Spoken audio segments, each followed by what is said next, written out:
యొక్క వాక్యాన్ని మనం చదువుకుందాం. మార్కు సువార్త 9వ అధ్యాయం. మార్కు సువార్త 9వ అధ్యాయం.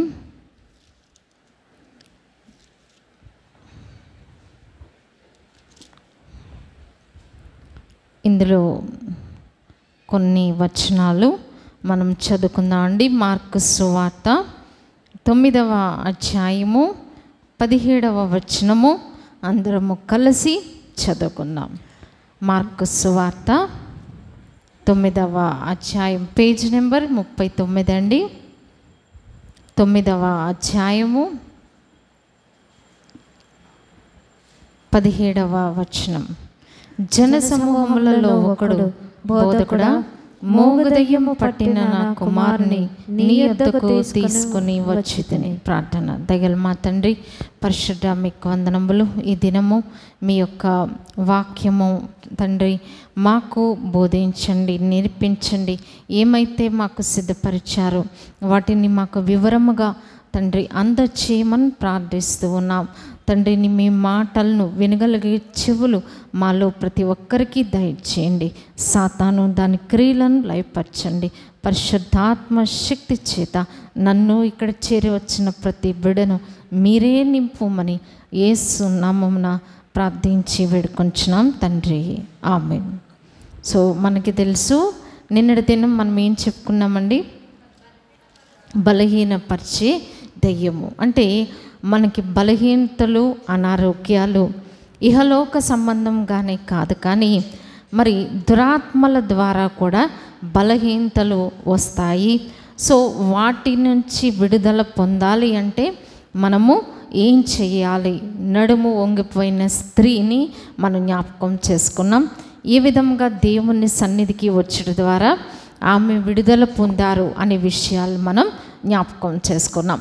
ఈ దినము కూడా అదే టాపిక్ మీద మనం మాట్లాడుకుంటున్నాం. అంటే దురాత్మల వలన అనారోగ్యాలు వచ్చినప్పుడు వాటిని మనం ఎలా ఎదుర్కోవాలి అనేది ఈ దినం మన అంశం అన్నమాట. సో ఈ మార్కు సువార్త 9వ అధ్యాయం 14 నుండి 29 వరకు ఒక భాగమై ఉంది. అయితే ఇందులో ప్రభువారు మెయిన్గా మనకి నేర్పుతుంది ఏంటంటే, ఒక అద్భుతము జరగాలి అంటే విశ్వాసము కావాలి. ఏంటంటే అది చాలా ప్రాముఖ్యమైన అంశం అన్నమాట. అద్భుతాలు జరగాలంటే ఏం కావాలంట? విశ్వాసము కావాలి. సో విశ్వాసము వలన మన అద్భుతాలు పొందుతాం. ఒకవేళ మనలో విశ్వాసము తక్కువైతే ఏంటంటే అది అల్ప విశ్వాసం. ఏంటంటే అది తక్కువైన దాన్ని ఏమంటాం? అల్ప విశ్వాసం. అసలు విశ్వాసం లేకపోవడాన్ని ఏమంటాం? అవిశ్వాసం. సో అవిశ్వాసము, అల్ప విశ్వాసం యొక్క డేంజర్ అన్నమాట. అలా ఉండటం వలన మనకు వచ్చే నష్టాలు ఏంటి? మరి అద్భుతాలు మనం పొందాలంటే విశ్వాసం కావాలి. సో అది ప్రభువారు ఇక్కడ శిష్యులకు, అక్కడున్న జన సమూహానికి కూడా విశ్వాసం యొక్క ప్రాముఖ్యతను తెలియచేశారు. జనరల్గా అసలు విశ్వాసం అంటే ఏంటండి? ప్రీతి చెప్పు. విశ్వాసం అంటే ఏంటి? నమ్మకం. ఇంకా విశ్వాసం అంటే నమ్మకము. సో నమ్మకం అంటే ఏంటండి? నమ్మకం అంటే ఏంటి? దేవుని పైన మనకు ఉండేదే నమ్మకం కదా. అసలు దేవుని దగ్గరికి మనం ఎందుకు వచ్చాము? ఆయన మీద నమ్మకంతోనే మనం వచ్చాము. సో మనము విశ్వాసులు అని మనం చెప్తూ ఉంటాం. సంఘానికి వచ్చేవాళ్ళు ఎవరండి? విశ్వాసులు అంటాం. అంటే అసలు క్రైస్తవ సంఘం పిలువబడేదే ఆ పేరుతో, విశ్వాసులు అంటారు. కానీ అందరికీ విశ్వాసం ఉంటుందా? అందరికీ విశ్వాసం ఉండదు. మీలో అనేకులకు విశ్వాసము అందరికీ లేదని పౌలు గారు చెప్తున్నారు. కాబట్టి మనము విశ్వాసులంగా పేరు అయితే మనకు ఉంది, కానీ మెడలో బోర్డు ఉంది మనకి. ఏమని? విశ్వాసులు అని మనకు బోర్డు ఉంది. కానీ నిజంగా మన జీవితంలో విశ్వాసం ఉందా అంటే కొన్నిసార్లు ఉంటుంది, కొన్నిసార్లు ఉండదు. వైఫై సిగ్నల్స్ ఎలా ఉంటాయండి? కొన్నిసార్లు వస్తూ ఉంటుంది, కొన్నిసార్లు పోతూ ఉంటాయి. అలాగే ఉంటుంది మన విశ్వాసం. కానీ విశ్వాసం లేకపోతే ఏమి లేదంట, అద్భుతాలు లేవు అని దేవుని యొక్క వాక్యం తెలియజేస్తుంది. కాబట్టి ఈ విశ్వాసం ఎలా కలిగి ఉండాలి అనే దానికి దేవుడు అక్కడ ఒక అద్భుతాన్ని చేసి చూపించారండి. ఇక్కడ మార్కు సువార్తలో 9వ అధ్యాయంలో మనం చూస్తే ఇక్కడ ప్రభువారంట ఒకసారి కొండ మీదకి వెళ్ళారు. ఎక్కడికి వెళ్ళారండి?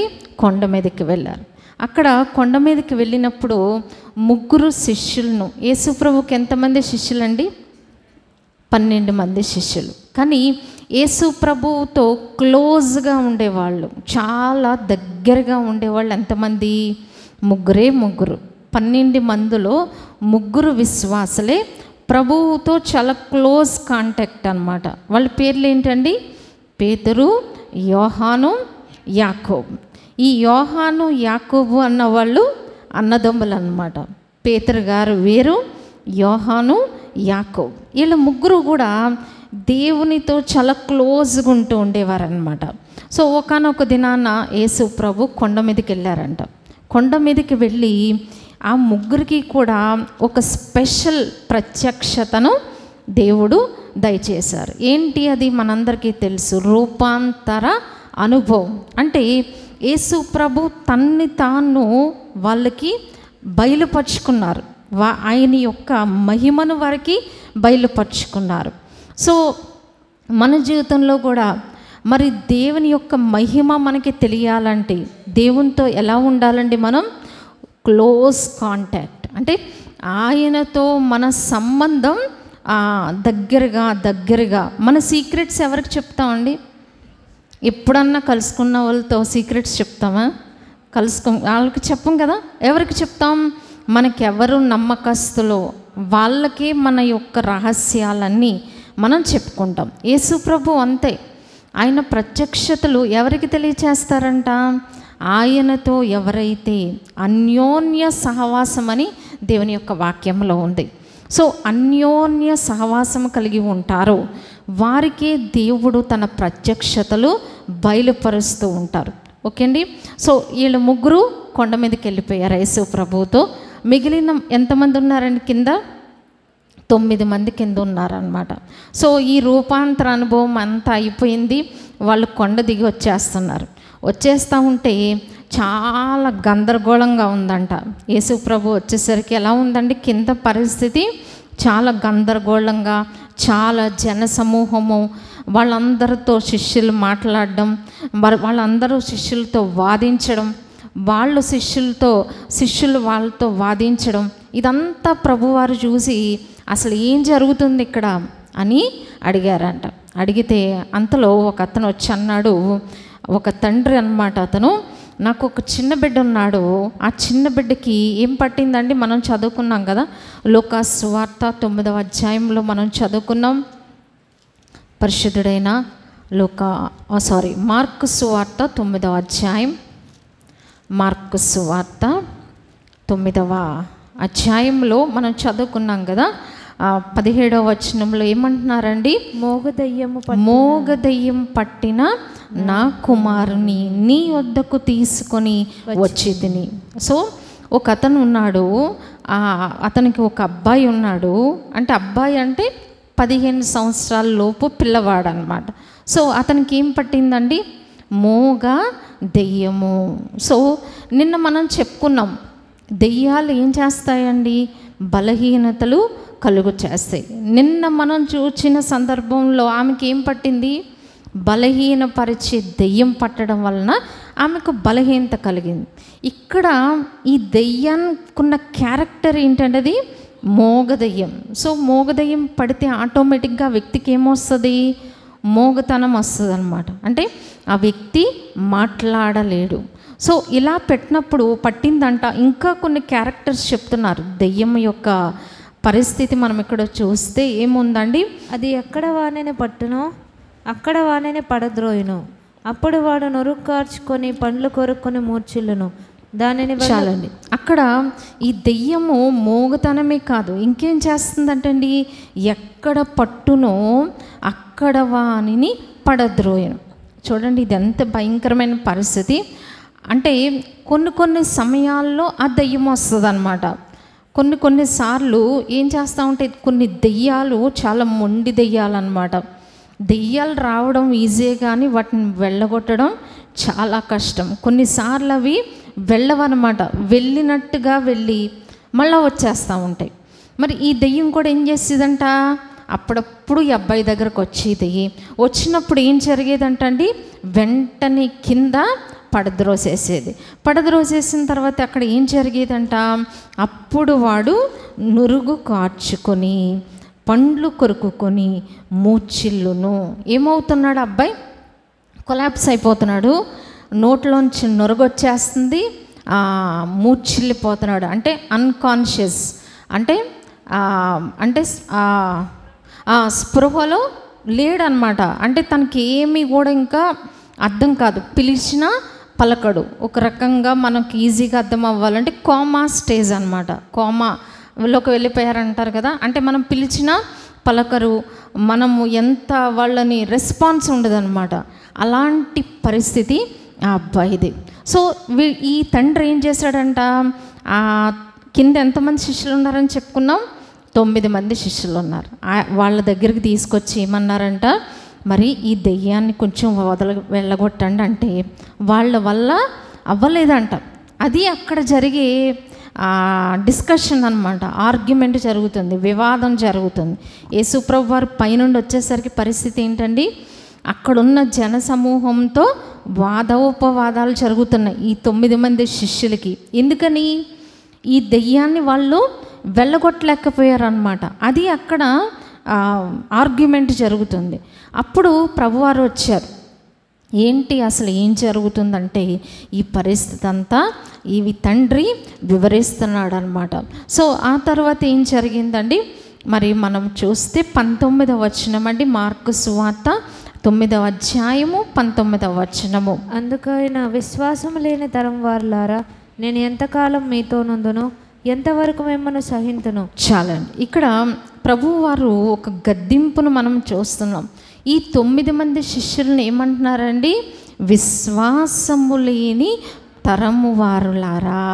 సో ఈ దినం ప్రభువారు మనల్ని కూడా గద్దేస్తున్నారు. ఏమనండి, విశ్వాసము లేని తరము వారులారా అంటూ, నేను ఎంతకాలం మీతో ఉందును, ఎంతవరకు మిమ్మను సహింతును అని చెప్పి 20వ వచనంలో ఏం చేశారండి, ఆయన యుద్ధకు వారిని తీసుకుని వచ్చిరి. దయ్యం ఆయనను చూడగానే వాని వెలవెల్లాడించిన గనుక వాడు నేలపడి నురుక్కార్చుకొని పొరలాడుచుండెను. చాలండి, మరి ప్రభు వారు ఆ బిడ్డను దగ్గరకు తీసుకుని రమ్మన్నారు. తీసుకుని రమ్మంటే అబ్బాయి ఏం చేస్తున్నాడంటండి, నురుగు కార్చుకుంటూ ఆ దెయ్యం ఏం చేస్తుంది, ఆ అబ్బాయిని ఇబ్బంది పెట్టేస్తుంది అనమాట, విలవిల్లాడించేస్తుంది. అప్పుడు ప్రభువారు తండ్రిని అడుగుతారు, ఇది ఎప్పటి నుంచి అబ్బాయికి ఉంది అంటే ఏమంటున్నాడండి, బాల్యము నుండి. అంటే ఇంగ్లీష్ బైబిల్లో ఉంటుంది లిటిల్ చైల్డ్, అంటే చిన్నప్పటి నుండి కూడా ఈ పరిస్థితిలో ఈ బిడ్డ ఉన్నాడు అని చెప్పి తండ్రి బాధపడుతున్నాడు. అప్పుడు తండ్రి అడుగుతాడండి చక్కగా. ఇక్కడ మనం చూస్తే ఇంకొక విషయం కూడా ఉందండి. ఇక్కడ 22వ వచనంలో, అది వాని నాశనం చేయవలనని తరచుగా అగ్నిలోనూ నీళ్లలోనూ పడద్రోయును. చాలండి, ఏంటండి ఇది ఇంకా ఏం చేస్తుంది, మొట్టమొదటిగా చెప్పుకున్నాం అది మోగదెయ్యము. రెండవది ఆ అబ్బాయిని ఏం చేస్తుంది, విలవిల్లాడిస్తుంది, నురుగు కార్చుకొనేలా చేస్తుంది, మూర్ఛిల్లిపోయేలా చేస్తుంది, అంటే స్పృహ కోల్పోవడం అన్నమాట. సో ఇంకా ఏం చేస్తుందండి, తరచుగా అంటే రిపీటెడ్గా మెనీ టైమ్స్ జరుగుతుంది. ఎలా పడేస్తుందండి, అగ్నిలో పడేస్తుందంట, నీళ్ళల్లో పడేస్తుందంట. అగ్నిలో ఎందుకు పడేస్తారండి, అగ్నికి కాలిపోయి చనిపోతారు. లేకపోతే నీళ్ళలో పడేస్తే ఏమవుతుంది, నీళ్ళల్లో మునిగి చనిపోతాడు. అంటే దెయ్యం గోల్ ఏంటనమాట, ఆ బిడ్డని చంపేయాలి. సో దెయ్యాలు పట్టినప్పుడు ఏం జరుగుతుందండి, ఆ దెయ్యం పట్టిన వాళ్ళని ఏ విధంగా అయినా చంపేయాలన్నది ప్రయత్నం చేస్తూ ఉంటుంది. అందుకే మనకెప్పుడు కూడా సెల్ఫ్ డెలివరెన్స్ అనేది ఉండాలి. అంటే మనం ఎలా విడుదల పొందాలనేది మనకి తెలియాలన్నమాట. కొన్ని క్యారెక్టరిస్టిక్స్ మనం గమనించినప్పుడు మనకు కూడా నిన్న చెప్పుకున్నాం, ఆ బలహీనపరిచే దెయ్యం కలిగిన స్త్రీ ఎవరండి? విశ్వాసురాలే. అంటే అబ్రహాము కుమార్తె అయిన ఆమె సమాజ మందిరానికి రెగ్యులర్గా వచ్చి ఆమెకి ఏం పట్టింది? దెయ్యం పట్టింది. అంటే మనలో ఉన్న దెయ్యాలు కూడా మనకి కనబడవు, తెలియదన్నమాట. అది ఎప్పుడు రివీల్ అవుతుంది? దేవుని యొక్క సన్నిధికి వచ్చినప్పుడు దేవుడు దాన్ని బయలుపరిచేవారై ఉన్నారు. కాబట్టి మనం దేవుడు మనకున్న బంధకాలు తొలగించాలంటే ఏం చేయాలండి? మనల్ని మనం ఎలాగో వాటి నుంచి విడుదల పొందాలో మనం తెలుసుకోవాలన్నమాట. మరి దెయ్యము పట్టిన వారి యొక్క లక్షణాలు కొన్ని మనం గ్రహించినప్పుడు తెలిసిపోతూ ఉంటుంది. నాలో దెయ్యం ఉందని మనకే తెలిసిపోతూ ఉంటుంది. కొన్నిసార్లు మనం ప్రార్థనలో ఉన్నప్పుడు కూడా ఏం జరుగుతూ ఉంటుంది? ఆ దెయ్యాలు మనల్ని వదిలి వెళ్ళిపోవడం కూడా మనకి తెలుస్తూ ఉంటుంది. కాబట్టి ఎప్పుడు ఎవరో వచ్చి మనకు వదిలించరు. మనం వాటిని వాటిని మనం విడుదల పొందాలో మనకి తెలియాలన్నమాట. అవి ఎప్పుడు వెళ్ళిపోతాయంటే మన పాపాలు ఒప్పుకుంటూ పశ్చాత్తాపముతో దేవుని సన్నిధిలో ప్రార్థిస్తూ ఉన్నప్పుడు ఆ దెయ్యాలు మనలో నుండి వెళ్ళిపోతూ ఉంటాయి. సో ఈ బిడ్డ పరిస్థితి ఏంటి అని మనం చూస్తే ముందుకు వెళ్తే ఏం జరిగిందండి? మనం 23వ వచనంలో తండ్రి ఏమంటున్నాడు అండి? ఏమైనానో నీ వల్లనైతే మా మీద కనికరపడి మాకు సహాయం చేయమనను. ఓకే. సో ఇక్కడ తండ్రి యొక్క పరిస్థితి మనం చూసినప్పుడు తండ్రి ఏమంటున్నాడండి? ఏమైనానో నీ వలననైతే మా మీద కనికరపడి మాకు సహాయం చేయి. అంటే తండ్రి యొక్క ప్రేమ, తండ్రి యొక్క నిస్సహాయ స్థితిని ఇక్కడ మనము చూస్తూ ఉన్నాం. అప్పుడు ప్రభువారు ఏమన్నారండి? అందుకు యేసు నమ్ముట నీ వల్లనైతే నమ్మువానికి సమస్తమును సాధ్యమే అని అతనితో చెప్పాను. చాలండి. అయితే ప్రభువారు దానికి ఇచ్చిన జవాబు ఏంటండి? నువ్వు నిజంగా నమ్మితే నీకు ఈ కార్యము జరుగుతుంది అన్నారు. మరి మనకి కూడా అద్భుతములు జరగాలంటే ఏం కావాలనుకున్నామండి? ఈ దినం మన టాపిక్ అద్భుతాలు కావాలంటే విశ్వాసం కావాలి. అదే ఇక్కడ తండ్రికి బోధిస్తున్నారనమాట. అయ్యా నా కొడుకు ఇంత కష్టంలో ఉన్నాడంటే ప్రభువారు ఏమంటున్నారండి? నువ్వు నమ్ముతున్నావా? నువ్వు గనుక నమ్మితే నీకు ఇది సాధ్యమవుతుంది అన్నారు. సో ఆ తండ్రికి కూడా డౌట్ వచ్చిందనమాట. నిజంగా నాకు విశ్వాసం ఉందా లేదా అని డౌట్ వచ్చి అతను ఏమన్నా ప్రార్థన చేస్తున్నాడో మనం చూద్దామండి. 24వ వచనములో వెంటనే ఆ చిన్నవాని తండ్రి నమ్ముచున్నాను, నాకు అపనమ్మకం ఉండకుండా సహాయం చేయమని బిగ్గరగా చెప్పాను. చాలండి. మన పరిస్థితి కూడా ఇదే కదా. మనం నమ్ముతుంటాం, కానీ మనలో కొన్నిసార్లు ఏమొస్తుందండి? అపనమ్మకం అంటే ఏమో జరుగుతుందో జరగదో అని ఒక డౌట్ మనలో కలుగుతూ ఉంటుంది. అదే అపనమ్మకం. సో ఇతనిలో అపనమ్మకము ఉంది అనే విషయాన్ని ఈ తండ్రి గుర్తించాడు. ఏమంటున్నాడండి? గుర్తించడమే కాదు, ప్రభువా నాకు అపనమ్మకం లేకుండా నీవు సహాయము చెయ్యి అని ప్రార్థన చేశాడు అనమాట. బిగ్గరగా కేకలు వేశాడు. సో వెంటనే ప్రభువారు ఏం చేశారంట మనం చూద్దామండి. మోగవైన లాస్ట్ లైన్ అండి, 25వ వచనం లాస్ట్ లైన్లో ఏముందండి?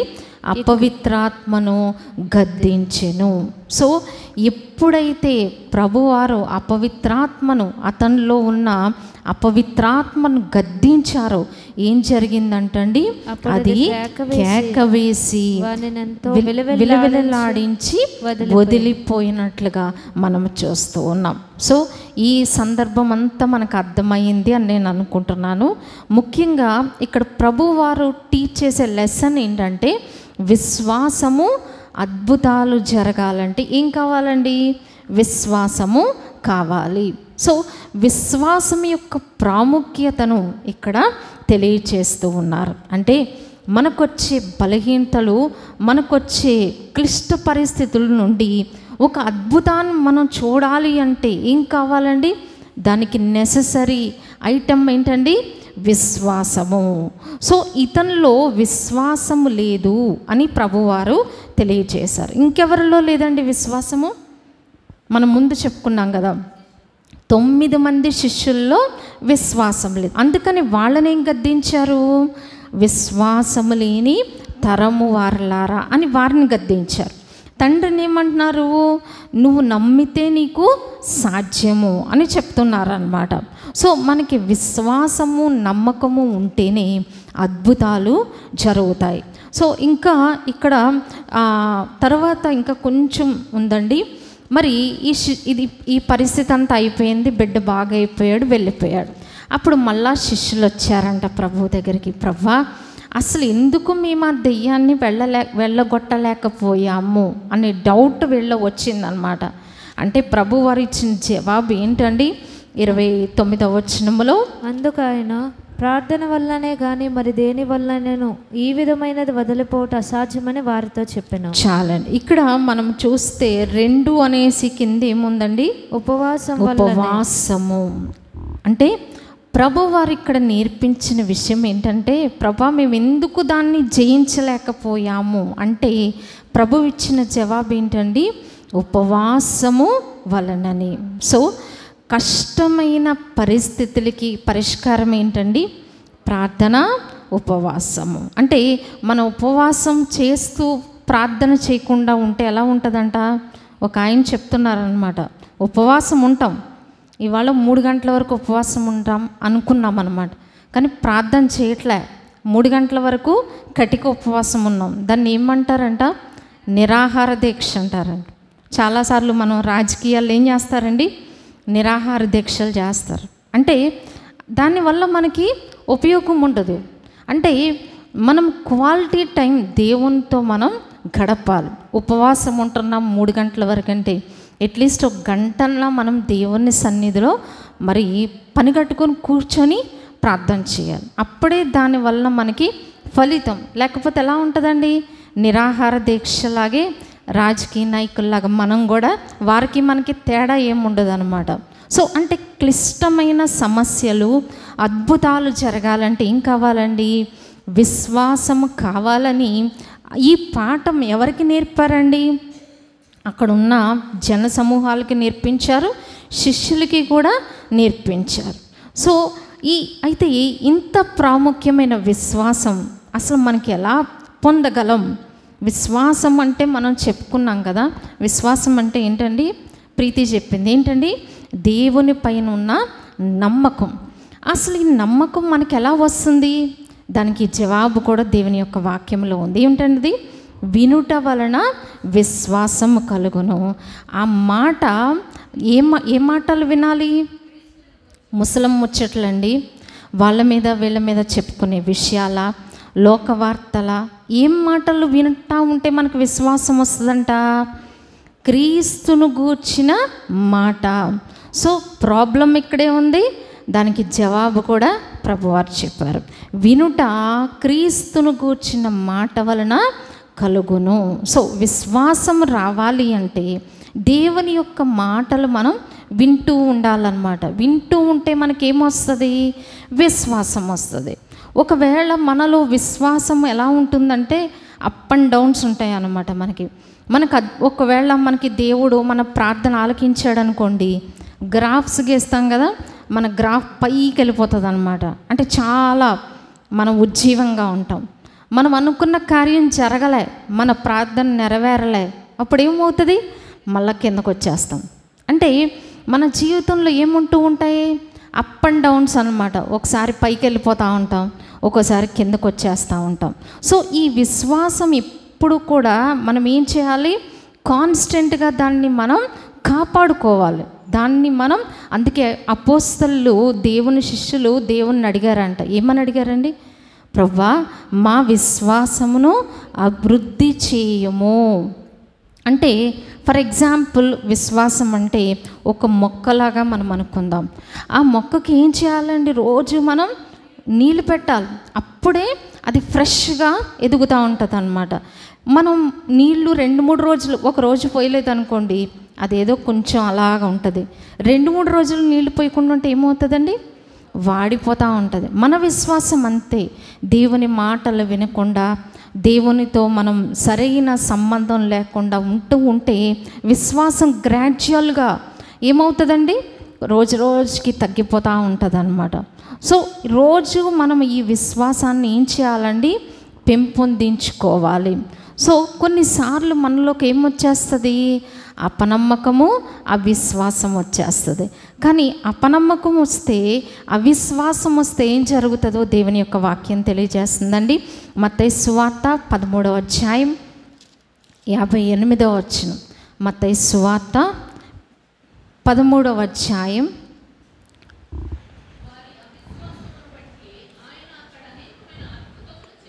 చాలండి.